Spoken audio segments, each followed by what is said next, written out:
Bonjour à tous et bienvenue sur boursicoté.com pour cette nouvelle analyse technique des principaux indices mondiaux avec donc l'indice allemand, le DAX, qui a marqué de nouveaux plus hauts significatifs cette semaine. Suite donc à l'ouverture sur un gros gap haussier sur l'ensemble des bourses européennes, et bien on a ici un nouveau plus haut, donc au-delà des 15 000 points sur le DAX. Alors ceci bien valide le franchissement aussi de cette première zone de résistance horizontale des 15 040 points et ouvre la perspective vers ici la deuxième extension de Fibonacci qui se situe à 15 421 points. Donc on reste ici haussier. Attention toutefois, nous avons des petits signaux aussi d'affaiblissement de cette dynamique, avec notamment ici les histogrammes du MACD qui sont en train de se retourner, qui ont marqué un point haut inférieur à ce qu'ils étaient précédemment. Donc une petite divergence ici sur cet indicateur qui n'est pas confirmé par le RSI, qui lui est entré en zone de surachat et qui inscrit de nouveaux plus hauts. Donc ça reste haussier sur l'indice allemand. Sur l'Eurostoxx 50, nous sommes là aussi sur de nouveaux plus hauts historiques, puisque nous avons depuis le franchissement ici les 3867 points, eh bien l'indice européen flirte ici avec sa bande de Bollinger supérieure. On est largement ici au-dessus de cette résistance donc qui a été franchie.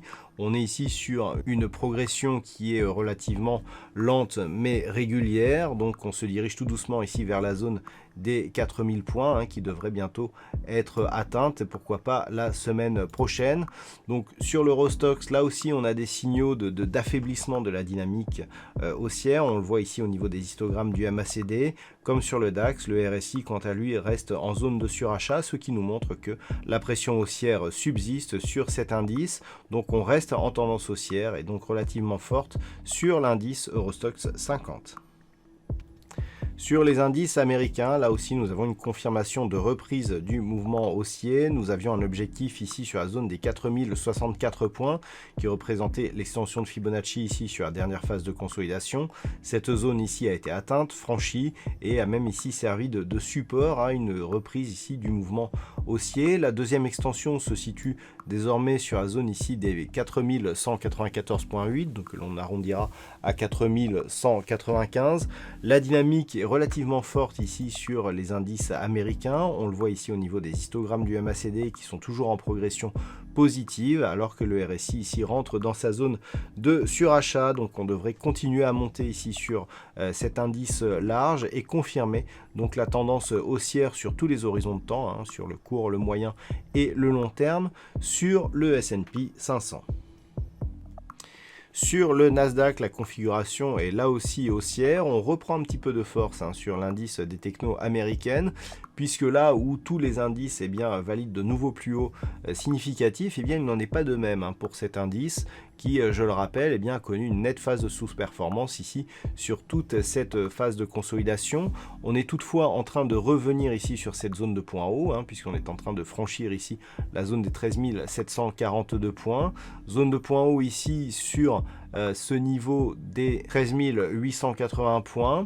Si ce niveau était atteint et dépassé, là aussi on serait sur de nouveaux plus hauts historiques sur le Nasdaq. On peut d'ailleurs constater que sur les indicateurs, il n'y a pas de signal d'affaiblissement pour l'instant.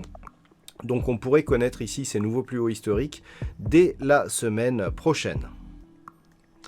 Et puis enfin sur le Nikkei, on reste ici dans un range d'évolution qui s'est totalement neutralisé depuis que nous avons connu ici ce point haut à la mi-février. On oscille ici entre cette zone de résistance donc des 30 485 points et cette zone ici des 28 800 points que l'on pourrait redescendre ici sur une zone plus proche des 28 300-400 points. On reste ici vraiment dans cette zone de range, on ne parvient pas à aller au-delà ici de cette résistance. D'un point de vue long terme, on est toutefois sur une très belle dynamique haussière, puisqu'on avait connu ici, depuis ce franchissement ici des 23 600 points, une très forte dynamique qui ont porté donc les cours sur cette zone des 30 000 points. Donc l'indice ici est en phase de consolidation, mais c'est une consolidation horizontale. Il faudrait vraiment casser ici cette zone des 28 300 points pour valider un retournement de la tendance. Par contre, au-delà ici des 30 500 points, eh bien, on aurait une possible reprise de dynamique haussière qui nous emmènerait vers les plus hauts historiques du Nikkei.